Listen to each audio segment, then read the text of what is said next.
अब हम करेंगे प्रश्न नंबर 81। आयत बनाओ जिसकी दो भुजाएं AB और AD दी गई हैं। दो भुजाएं दी गई हैं, बनाना है आयत। तो जो दिया गया है उसको मेंशन कर लेंगे। सम्स करते हुए सबसे पहले ऊपर स्टेटमेंट ज़रूर लिखिए, क्योंकि जब भी हम सम्स दोबारा से रिवाइज करते हैं, प्रैक्टिस करते हैं, तो अगर हमारी स्टेटमेंट ऊपर नहीं लिखी हुई है तो कंफ्यूज हो जाते हैं, हमें बार बार बुक्स की तरफ देखना पड़ता है। तो अभी बुक खोलने की भी ज़रूरत नहीं होती और आप सीधा अपना काम कर लेते हैं। तो दो भुजाएं दी गई हैं AB, मैंने ये एक भुजा ले ली और एक भुजा और ले ली।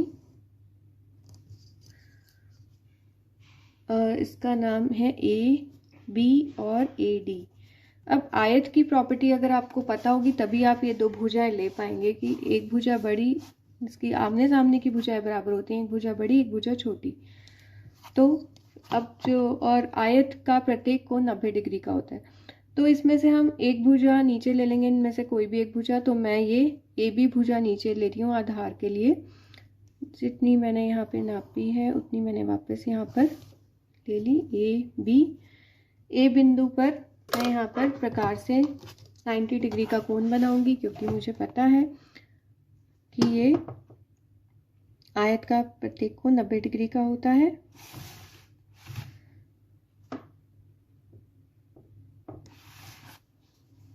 मैंने चाप लगा ली, पहली चाप 60 की, यहीं से दूसरी चाप 120, यहीं से आगे बढ़ाई हमने 90 के लिए।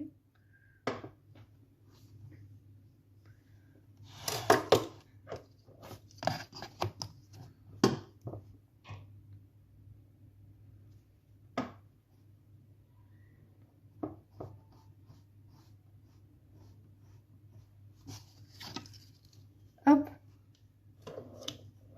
जितनी ये हमारी एक तो हमने एक भुजा तो हमने नीचे आधार के लिए ले ली, दूसरी भुजा को हम नाप लेंगे। जितनी ये हमारी दूसरी भुजा है यहाँ से रखकर हम यहाँ चाप लगा देंगे और इस B बिंदु से भी यहाँ चाप लगा देंगे। आमने सामने की भुजा बराबर है। अब जो यहाँ से चाप लगेगी वो कितनी लगेगी, जितनी ये भुजा है, क्योंकि इसके सामने यही नाप की भुजा आएगी। तो हमने इसको यहाँ से नाप लिया, पूरा नाप कर इस बिंदु से हमने यहाँ पर चाप लगा दी। अब कुछ नहीं है, सिंपल, बस इनको मिलाना है आपस में और सीधा हम डार्क पेन का यूज करेंगे।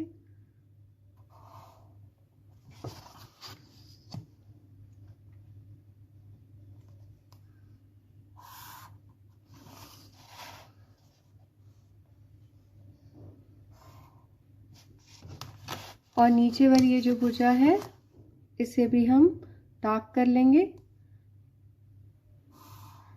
ये नहीं कि अगर वो हल्की लगे तो उसको हल्का लगा छोड़ दिया, नहीं नहीं, वो भुजा भी डार्क होगी। तो इसके नाम हम दे देंगे ABCD। ये हमारा बन गया आयत, ABCD आयत। अगला प्रश्न है हमारे पास, प्रश्न नंबर 82। एक आयत बनाओ जब विकर्ण AC और भुजा B दी गई है। पिछले वाले सम में हमें दो भुजाएं दी गई थी सीधा, तो हमने आयत बना लिया था। अब उसने एक विकर्ण दे दी है और एक भुजा दे दी है, नाम भी दिए उनके। तो विकर्ण हमेशा भुजा से बड़ा होता है यहाँ पर, इसीलिए हम ये जो हमें दिया गया है वो हम यहाँ पर शो कर लेंगे। प्रश्न नंबर 82 करते हैं।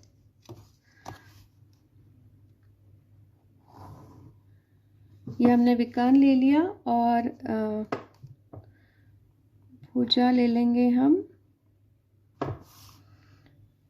छोटी, ये भुजा और ये विकर्ण। विकर्ण है हमारा AC और भुजा है हमारी B, ये हमें दिया है। तो अब AC को वापस ले लेंगे, यहाँ पर मेंशन कर लेंगे जितनी हमारे AC है हमने ली है।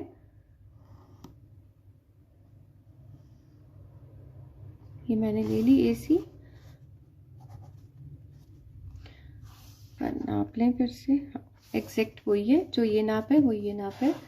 उसके बाद ए पर हम AC का हम करेंगे समद्विभाग। विकर्ण दिया हुआ है हमें, इसका आधी से ज्यादा प्रकार खोल के समद्विभाग करना है।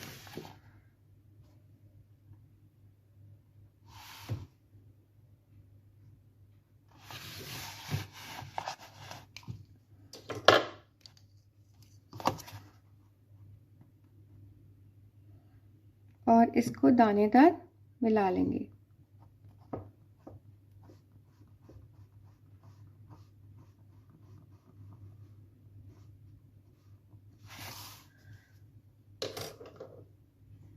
अब ये जो बिंदु आया है यहाँ पर, इस बिंदु पर ए जितनी प्रकार खोल के एक वृत्त लगा लेंगे।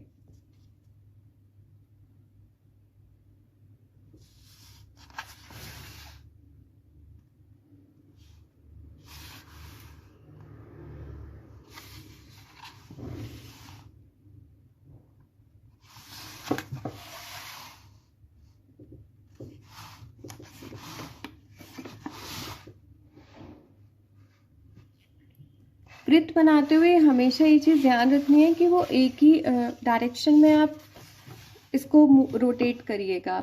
ये नहीं कि आधा तो आपने इधर से लगा लिया फिर आधा आप नीचे से लगा रहे हैं, तो ये मेथड गलत होता है वृत्त बनाने के लिए। उसको एक ही डायरेक्शन में पूरा का पूरा आपको कंप्लीट प्रोसेस में कंप्लीट करना है। तो अब जो ये सेंटर बिंदु है इसको हम यहाँ पर वो नाम दे देंगे। अब हमें भुजा दी गई है, उस भुजा का हम यूज़ करेंगे। मैंने इस भुजा को नाप लिया है, नाप कर ए बिंदु पे रख के मैंने यहाँ से ऊपर की तरफ चाप लगाई और सी बिंदु पर रख कर नीचे की तरफ चाप लगाई। अब हमारे पास दो बिंदु आ गए, एक ऊपर और एक नीचे, तो हमारे पास 4 बिंदु आ गए। तो अब हमने कुछ नहीं करना, बस इन्हें आपस में मिला देना है।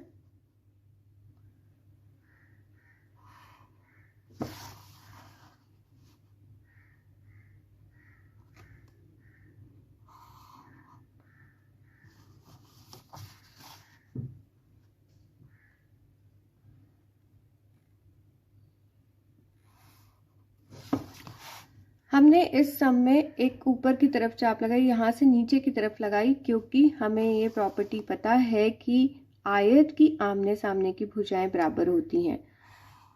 तो एक भुजा इधर से काटने पर यहाँ की भुजा आ गई ये, और इसी के सामने अगर मुझे भुजा यहाँ लगानी है, अगर मैं यहाँ लगा लूँगी तो ऊपर आ जाएगी और यहाँ तो कुछ हमारे पास है ही नहीं। नीचे की तरफ लगाएंगे क्योंकि वृत्त में हम यहाँ पर इसको काटेंगे कहीं पर। तो अब ये हमारा कंप्लीट हो गया है, जिसका AC विकर्ण है। नाम इसके मेंशन कर देंगे A B C D। Thank you.